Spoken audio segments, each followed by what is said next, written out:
নমস্কার, শুভ সন্ধ্যা। আমি বিশ্ব মজুমদার শুরু করছি সোজা সাপটা। এ যেন ভোটের ত্রিফলা। প্রথমত দুই রাজ্যে বিধানসভা নির্বাচন, মহারাষ্ট্র এবং ঝাড়খণ্ডে। দ্বিতীয়ত 14টি রাজ্যের 48টি আসনে উপনির্বাচন। তৃতীয়ত মহারাষ্ট্র এবং কেরলের 2টি লোকসভা আসনেও উপনির্বাচন। লোকসভা নির্বাচনের পর এত বড় আকারের ভোটের আসর এই প্রথম। এই ভোটের ফলাফল অনেক কিছু স্পষ্ট করে দেবে। লোকসভায় 303 থেকে 240-এ নেমে যাওয়া বিজেপি কি আদৌ জমি ফিরে পেয়েছে? সঙ্গে সঙ্গে তাদের কেমিস্ট্রি কি ট্র্যাকে ফিরেছে, নাকি পদ্মের ক্ষত আরও গভীর হয়েছে সময়ের সঙ্গে? এসবেরই উত্তর দেবে এই নির্বাচন। এক ভোট দুই ফল। 2024-এর লোকসভা নির্বাচনের ফলাফল সম্পর্কে এমনটাই বলে থাকেন রাজনৈতিক বিশ্লেষকরা। একদিকে ক্ষমতায় ফিরলেও সংখ্যার দাপট হাতছাড়া বিজেপির, অন্যদিকে হেরে গিয়েও নতুন প্রাণশক্তি খুঁজে পাওয়া কংগ্রেস।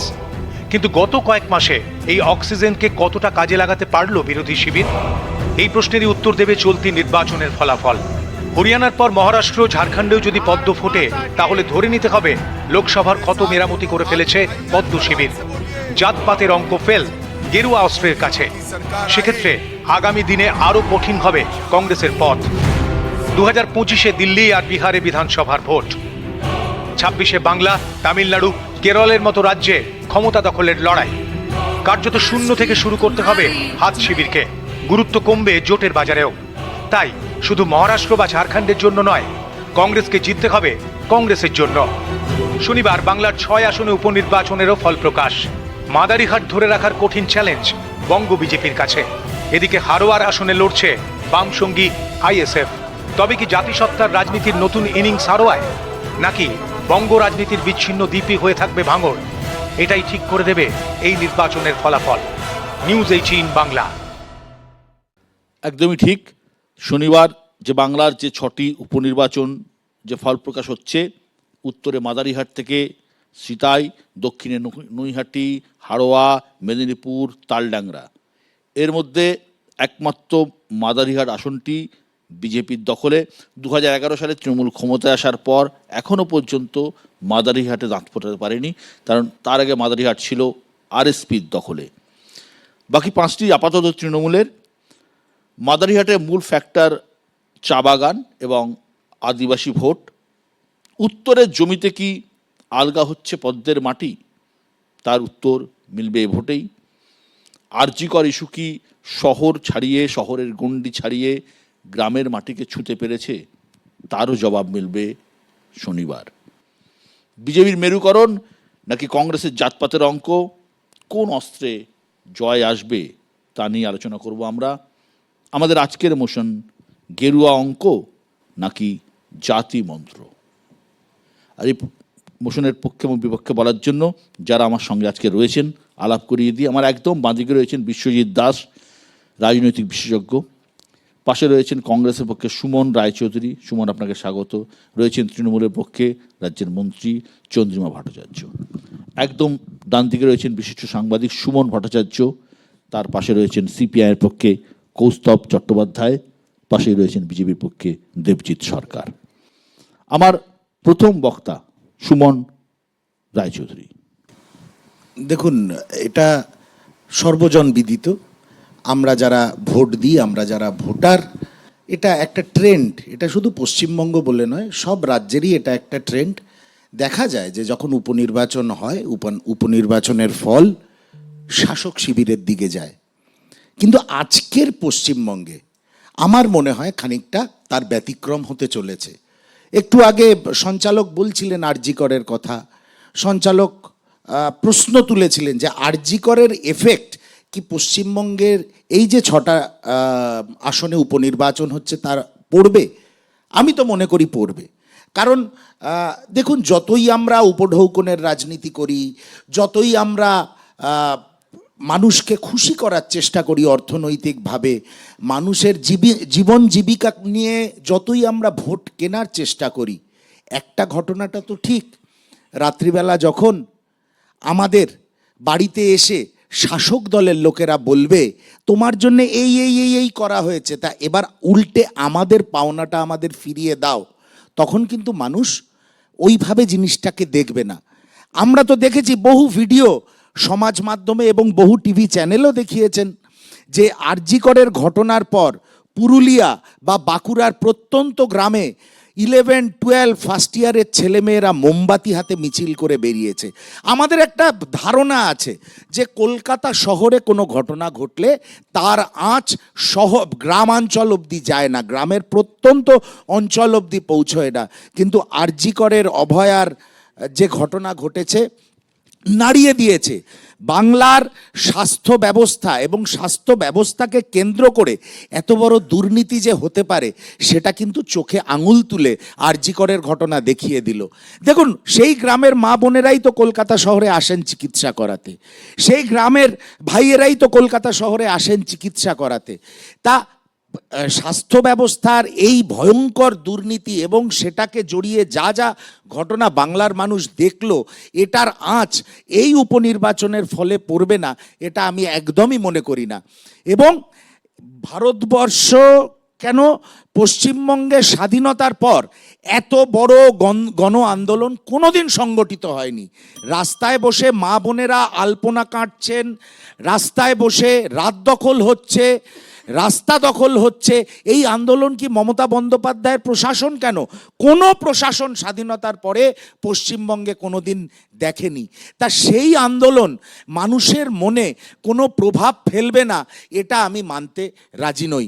নিশ্চয় এর প্রভাব আসবে এবং ভোটের দিন 23 তারিখ হয়তো বিশ্বদার সঙ্গেও আমাদের কোনো না কোনো সময় দেখা হবে। আপনারা দেখতে পারবেন যে কিভাবে বিরোধীদের ভোট বাড়ছে এবং বাংলার শাসক দলের ভোট শতাংশ কমছে। একদম সুমন রায়চৌধুরী যা বলল, রাত পোহালেই তো বোঝা যাবে যে সত্যি কী হতে চলেছে। তবে সুমন একদমই ঝাড়খণ্ড এবং মহারাষ্ট্রে কী হবে সে কথা বলল না। আমরা নিশ্চয়ই পরবর্তী আলোচনায় সেই আসবো। পরের বক্তা কৌস্তব চট্টোপাধ্যায়। শুভ সন্ধ্যা। আপনাদের আজকের মোশন হচ্ছে কার দখলে ঝাড়খণ্ড, মহারাষ্ট্র, অনুপ্রবেশ, জাতপাত নাকি ধর্মই অস্ত্র। তো বিজেপি যেখানে আছে সেখানে তো জাতপাত, অনুপ্রবেশ, ধর্ম এসব থাকবেই, ওদের তো এটাই অস্ত্র, সবাই জানে। নতুন কি আছে? এসব করতে গিয়ে যেটা করেছে, অযোধ্যা রাম মন্দির নিয়ে এত হইচই করেছে যে ওইখানেই হেরে গেছে, গরিব মানুষকে উচ্ছেদ করে যা করেছে। কিন্তু প্রসঙ্গ যদি আসে, আমাদের রাজ্যের 6টা আসন আমি সুমনদার সাথে একমত, আমি 100% একমত। হারোয়ায় হাফ হয়ে যাবে তৃণমূলের ভোট, যা ভোট পেয়েছিল লোকসভা নির্বাচনে ওই অ্যাসেম্বলিতে হাফ হয়ে যাবে তৃণমূলের ভোট। কিন্তু বাই ইলেকশন আমরা জানি তো কী হয়, মানুষ যদি ভোট দেওয়ার সুযোগ পেত অনেকগুলো সিটেই অন্যরকম রেজাল্ট হতো, সব জায়গায় সেই ভোট দেওয়ার সুযোগ পাইনি। কিন্তু তার সাথে আমি আরেকটা কথা যুক্ত করব, ধূপগুড়ির নির্বাচন হয়েছে, বাই ইলেকশন হয়েছে, লাস্ট ধূপগুড়ির নির্বাচন হয়েছে না, কেউ আমরা বিরোধীরা কেউ বলিনি ধূপগুড়ির বাই ইলেকশন, এইবার বলেছি অনেকগুলো জায়গায় গোলমাল হয়েছে, সীতাইতে গোলমাল হয়েছে, নৈহাটিতে কিছু জায়গায় কিছু বুথে রিগ করা হয়েছে, পোলিং এজেন্ট বসে দিতে দেওয়া হয়নি। হারোয়ায় আইএসএফ বা সিপিআইএম বোঝেন জোট হয়েছে ওখানে, সেখানে 100 বুথে আমরা পোলিং এজেন্ট বসতে পারিনি, সকাল থেকে ইলেকশন কমিশন কমপ্লেন করা হয়েছে। কিন্তু ধূপগুড়িতে যখন ভোট হয়েছে আমরা কিন্তু কেউই, আমার মনে পড়ছে না বিজেপিও করেছিল কিনা, ধূপগুড়ির যে বাই ইলেকশন আমরা কিন্তু বিরোধিতা করিনি, বলেছি ঠিক আছে ঠিক ভোট হয়েছে, তৃণমূল জিতেছে, আমরা হেরেছি, কংগ্রেস হেরেছি, আমরা কংগ্রেস মিলে জোট বেঁধেছিলাম, হেরেছি। কিন্তু একই দিনে খেয়াল রাখতে হবে, একই দিনে ত্রিপুরায় যে বাই ইলেকশন হয়েছিল 2টো কেন্দ্রে, যে ইলেকশনের 6 মাস আগে সিপিআইএম একটা কেন্দ্রে পেয়েছিল 60% ভোট, পোল্ড ভোটের 60%, একটা কেন্দ্রে পোল্ড ভোটের 63% ভোট, সেখানে 6 মাসের মধ্যে সেই বাই ইলেকশনে ত্রিপুরায় বিজেপির সরকার দখল করে সিপিএমের ভোট হয়েছে 2%, আর বিজেপির ভোট হয়েছে 90% পোল্ড ভোটের। কাজেই এই যে বিজেপি এখানে তৃণমূলের বিরুদ্ধে রিগিং নিয়ে কথা বলে না, ওই আপনি আচরি ধর্ম পরে শেখাও। আমি সবসময় বিশ্বদা একটা কথা বলি, আমার ছোটোবেলার বন্ধুর গল্প। তো আমার বন্ধু মার খাচ্ছে, আমি ছুটে গেছি, জিজ্ঞেস করেছি ওর বাবাকে মারছেন কেন, ওর বন্ধুকে মারছেন কেন? বলছে ও অঙ্কে 3 পেয়েছে। 3 পেয়েছে বলে মারছেন? বলছে না 3 পেয়েছি বলে মারছি না। ওকে জিজ্ঞাসা করেছি তুই 3 কেন পেয়েছিস? ও তখন বলেছে আমি তো বাবা 3 পেয়েছি, আমার বন্ধু সন্তু 5 পেয়েছে। এখানে টিভি শোগুলো সেরকম, এ বলছে হাঁসখালি, এ বলছে হাতরাস, এ বলছে সন্দেশখালি, ও বলছে উন্নাও, এ বলছে তেহেলকা, এ বলছে নারদা, এ বলছে তুই চোর, ও বলছে তুই চোর, এ বলছে রাজ্য, ও গোটা দেশ ভ্রমণ করতে বেরিয়ে যাচ্ছে। আমরা বলছি তৃণমূল বিজেপি দেখবেন। আবার এখন আমার নতুন একটা ফিচার এসছে, কে অভিষেকপন্থী কে মমতাপন্থী। দেখবেন খারাপ কথা বলি না, মুদ্রার এপিট আর ওপিট। 16 সিনেমায় অমিতাভ বচ্চন যে কয়েনটা তুলেছিল না, সিনেমার শেষে আমরা দেখেছিলাম দুপিটের টেল লেখা আছে। ঝাড়খণ্ড কী হবে, মহারাষ্ট্র কী হবে, আমি তো পাটিগণিতের মানে আমি জ্যোতিষী নই, বলতে পারবো না। কিন্তু বিজেপি কাট টু সাইজ হয়েছে লোকসভা নির্বাচনে। বিজেপি ইন্ডিয়া জোটের বৈঠকের পর বিজেপিকে ঘুমন্ত জোট সঙ্গীদের ঘুম থেকে তুলে নিয়ে এসে বসতে হয়েছে। আর তারপর এখন বিজেপির সরকার না, এখন এনডিএ সরকার, কাট টু সাইজ করা গেছে বিজেপিকে। বিজেপি ধর্ম নিয়ে যত রাজনীতি করবে, অনুপ্রবেশ নিয়ে যত রাজনীতি করবে, তত বিজেপির অবস্থা খারাপ হবে। এবং পশ্চিমবাংলায় বিজেপি পশ্চিমবাংলায় আজকে যে শো হচ্ছে আপনার, গতকাল আমরা সিপিআইএমের থেকে সিজিও কমপ্লেক্সে গেছিলাম। মোহাম্মদ সেলিম থেকে শুরু করে মীনাক্ষী মুখার্জি, রামচন্দ্রম তারা ডেপুটেশন দিয়েছে। কি হচ্ছেটা কি? সঞ্জয় রায় বাদে অন্য কারুর নাম আসছে না কেন? কি কারণে আসছে না? কেন অনুব্রত জামিন হয়ে যাচ্ছে? কেন কালকে পার্থ চ্যাটার্জির জামিন হয়ে যাবে? তাহলে সিবিআই ইজ ডুইং, আমাদের সন্দেহ আছে। তো এই কথা মানুষকে যারা সিবিআই ইডি দেখিয়ে ভোট চেয়েছিল তারা তো পরিষ্কার বুঝতে পারছে যে সিবিআই ইডির বিজেপির তোতাপাখি তৃণমূলের দুর্নীতিগ্রস্ত নেতাদের কান তো টানা যাচ্ছে না, কান তো টেনে আনা যাচ্ছে না, পিসি ভাইপো প্রাইভেট লিমিটেডের বিরুদ্ধে ব্যবস্থা হচ্ছে না, মানুষ বুঝতে পারছে। ধন্যবাদ কৌস্তব অনেক কথা বললো। কৌস্তব, 6টি যে বিধানসভা উপনির্বাচন হয়ে গেল, যে রেজাল্ট বেরোবে, সিপিআইএম একটি আসনে লোক চলেছে তালডাংরা, তার কথা কিন্তু বলেনি কৌস্তব। হাড়োয়া, হ্যাঁ পরবর্তীকালে নিশ্চয়ই বলবে। আর হাড়োয়াতেই বা কেন এটা হবে, এ প্রশ্নের উত্তর আমরা খুঁজব আমরা পরবর্তী আলোচনায়। পরের বক্তা বিশ্বজিৎ দাস। আমি প্রথমে রাজ্য দিয়ে শুরু করি, একদম। কারণ রাজ্যের যে 6টাতে উপনির্বাচন হচ্ছে, সেখানে 6টা কেন্দ্রেই বিরোধীরা দুর্বল। আমি আরজিকরের প্রসঙ্গ পরে আনছি, কারণ আরজিকর এখন একটা পলিটিক্যাল ফোবিয়া। অধিকাংশ মানুষ আরজিকরকে পলিটিক্যালি এখন ন্যারেটিভস তৈরি করে ফেলেছে, সেট করে ফেলেছে, যেটা কিন্তু 14 তারিখ 15 তারিখ 16 তারিখ ছিল না। পরবর্তীকালে মানুষের কাছে এটা পরিষ্কার হয়েছে যেদিন মুখ্যমন্ত্রী লাইভ টেলিকাস্ট করেছেন। আমি আসি যে নির্বাচনে ইস্যু কি ছিল। বিরোধীরা মাদারিহাট ছাড়া আর কোনো কেন্দ্রে খুব একটা ভালো জায়গায় ছিল না। মাদারিহাটের ইস্যুগুলো কি? 4টে ইস্যু নিয়ে মাদারিহাটে ভোট হয়েছে। বিশ্বদা বলছিলেন যে এইমাত্র চা বাগানের কথা। আপনি ভেবে দেখুন, বিজেপির যে প্রার্থী ওখানে দাঁড়িয়েছে তার বাবা ছিল চা বাগানের সিটু নেতা, এবং সেই সময় দলগাঁও চা বাগানে কিছু শ্রমিককে আগুনে পুড়িয়ে মারা হয় এবং তার বিরুদ্ধে অভিযোগ ওঠে। আমি সেই প্রসঙ্গে যাচ্ছি না। দীর্ঘদিন মাদারিহাটে যিনি ছিলেন বিজেপির বিধায়ক, তাকে এলাকার মানুষ বলেছিল একটা কলেজ চাই। বীরপাড়া ছাড়া সেখানে কোনো কলেজ নেই। সুতরাং মাদারিহাটে কলেজের দাবি, দীর্ঘদিনের কলেজ হয়নি। ডলোমাইটের যে সমস্যা ভুটান থেকে আসছে, আমরা জানি যে ইন্দো ভুটান রিভার কমিশনের কথা হয়েছে, কিন্তু সেই এলাকার মানুষ কোনো সুরাহা পায়নি, সেটাও জানানো হয়েছে সেখানকার বিধায়ককে। তৃতীয় যে কথা বলবো, নদী ভাঙন, মাদারিহাটের এলাকার সমস্যা, জঙ্গলের সমস্যা। আর প্রায় 40,000 গোর্খা মানুষ ওই এলাকায় থাকে। সুতরাং তাদের জন্যে শাসক দল বলেছে যে আমাদের 1.5 বছরের সুযোগ দিন, আমরা গোর্খা উন্নয়ন পর্ষদ তৈরি করব। এতদিন যারা ক্ষমতায় ছিল এলাকার মানুষের জন্য কি করেছে? আমি এবার অন্য বিধানসভাগুলোর ক্ষেত্রে আসছি, যে অন্য বিধানসভাগুলোর ক্ষেত্রে আরজিকরের ইস্যু। আরজিকর থেকে সবচেয়ে কাছে কোথায় নির্বাচন হয়েছে? নৈহাটিতে। কিন্তু দেখবেন রাত পোয়ালেই তো ফল, যে কোনো জায়গায় আরজিকর তেমনভাবে প্রভাব ফেলতে পারেনি। কেন? কারণ আরজিকরের মধ্যে রাজনীতি ঢুকে গেছে। কারণ এই আন্দোলনে জুনিয়র ডাক্তাররা যে আন্দোলন করেছে, সেখানে যখন পতাকা ছাড়া বিজেপির নেতারা আসছেন তাদেরকে ওয়েলকাম করা হচ্ছে না, বা অন্য দলের নেতাদের। কিন্তু বাম নেতারা যখন আসছে তখন তাদের কিন্তু ওয়েলকাম করা হচ্ছে। যদি রাজনীতি নিরপেক্ষ একটা আন্দোলন হয়, তাহলে সবাই তো পতাকা ছেড়ে আসছে, সবাই তো মানবিকভাবে আসছে, তাহলে কেন এটা হবে? আমি এবার রাজ্য ছেড়ে মহারাষ্ট্রের কথায় আসি।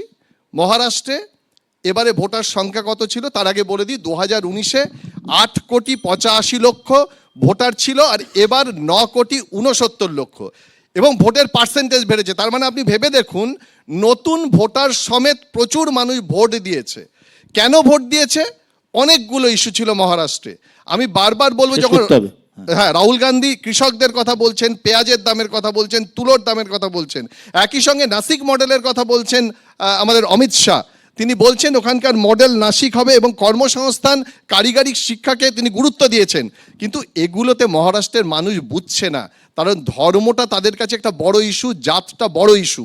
সুতরাং ভোটে তারা উন্নয়নের দিকে তাকিয়ে আছে, যে শুধু ধর্ম জাত দিয়ে দীর্ঘদিন চলেছে, 75 বছর চলেছে, আর নয়। সুতরাং ক্ষমতার পরিবর্তন আসা চাই। ধন্যবাদ বিশ্বজিৎ। ঝাড়খণ্ডের টাচ হলো না, যাই হোক আরেকটা ইস্যু মহারাষ্ট্রে অবশ্যই আছে।